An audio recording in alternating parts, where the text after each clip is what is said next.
with her speech entitled Making Every Adult Matter. Please welcome Shout Aldridge, everybody!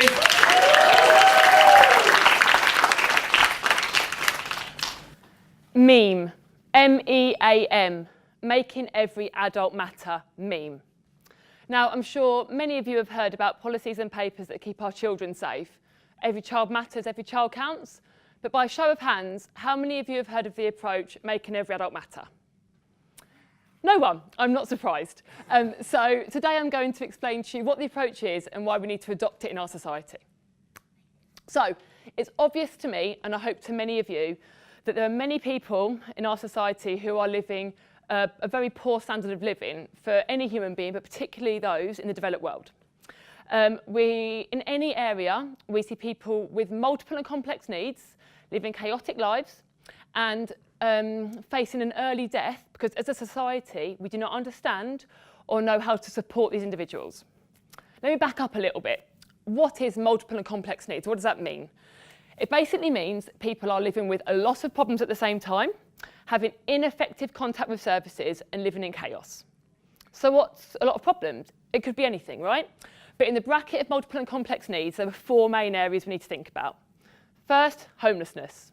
Second, mental health. Third, drug and alcohol abuse. And fourth, offending behaviour.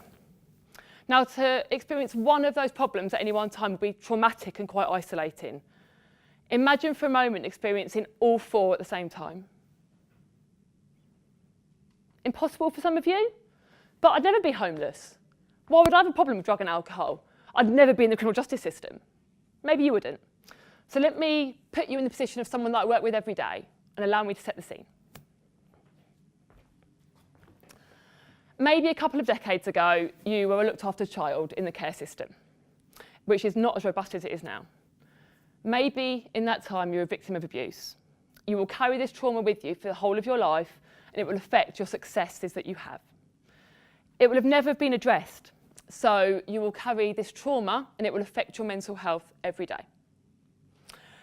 During this time, you'll have no parenting and no support. So one of the many things you don't learn is how to sustain a tenancy. You go from care home to young person hostel, into your own accommodation, which will fail almost immediately. You'll go from sofa surfing to rough sleeping to hostel stays. You're in that cycle of homelessness. Homelessness is hard. Being on the streets is horrendous and like impossible. Being in a hostel, you're just trying to fit in. Before you know it, you'll be using. And before you know it even more, you won't be going an hour without scoring or trying to find the money to score. Begging is hard and slow. You're bad at it, but you're worse at shoplifting. You get caught a lot. You now have multiple convictions for shoplifting. So you're now a homeless addict with criminal convictions and struggling with your mental health. During this time, you will have experience of engaging with a lot of services.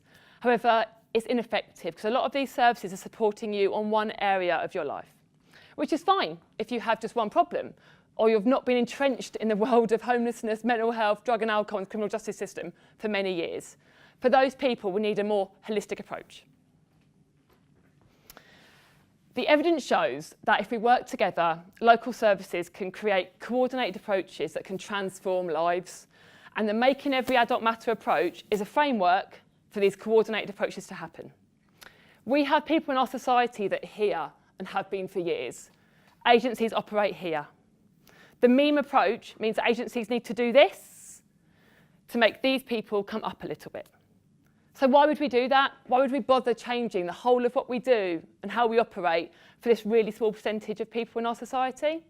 Well, I'll leave you in the words of Gandhi, who says the true measure of any society can be found in how we treat our most vulnerable members. Thank you.